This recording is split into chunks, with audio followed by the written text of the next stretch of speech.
અંકલેશ્વર જીઆઈડીસીમાં કેટલીક કંપનીઓ દ્વારા કેમિકલ યુક્ત પાણી છોડવામાં આવી રહ્યું છે, જેના કારણે અમરાવતી નદીમાં અસંખ્ય માછલીઓ મૃત્યુ પામી છે. અમૃતપુરા ગામે અમરાવતી નદીમાં અસંખ્ય માછલીઓના મોતનો મામલો સામે આવ્યો છે. સ્થાનિક ગામ લોકોએ જીઆઈડીસીના કેટલાક ઉદ્યોગોને આ બાબતે જવાબદાર ઠેરાવ્યા છે અને તેઓ ઉપર આક્ષેપ લગાવ્યા છે. દિવાળીની રજાનો લાભ ઉઠાવતા જીઆઈડીસીના ઉદ્યોગો અત્યારે જોવા મળી રહ્યા છે, તો જીપીસીબીના અધિકારીઓ દિવાળીની રજાના મૂડમાં હોવાથી ઉદ્યોગકારો તેનો લાભ ઉઠાવી રહ્યાની લોકોમાં ચર્ચા જોવા મળી રહી છે. તો અંકલેશ્વર જીઆઈડીસીની કંપનીઓ દ્વારા પોતાના આર્થિક લાભ માટે કેમિકલ યુક્ત પાણી વરસાદી કાંસામાં છોડી દેવામાં આવે છે, ત્યારે અમરાવતી નદીમાં અસંખ્ય માછલીઓના મૃત્યુ થવાથી હાલ જે ચર્ચાઓ છે, જે માછલીઓના મૃત્યુ થયા છે તે ચર્ચાએ જોર પકડ્યું છે. તો ઉદ્યોગકારોના પ્રકોપી કૃત્યોના કારણે નદીઓનું પ્રદૂષણ વધે છે. આવનાર સમયમાં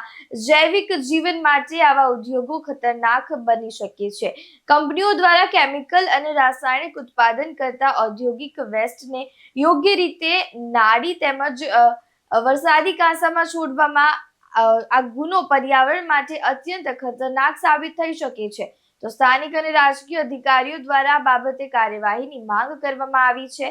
માછલીઓ અને અન્ય જૈવિક જીવના સંકટમાં આવનાર સમયમાં વધુ વધારો થઈ શકે છે. તો કેમિકલ યુક્ત પાણી છોડતા ઉદ્યોગો સામે જીપીસીબી અને વહીવટીતંત્ર કડક પગલાં લઈ કાર્યવાહી કરે તેવી લોક માંગ અત્યારે ઉઠવા પામી છે. જીતુ રાણા સાથે ચક્રવાત ન્યૂઝ, ભરૂચ.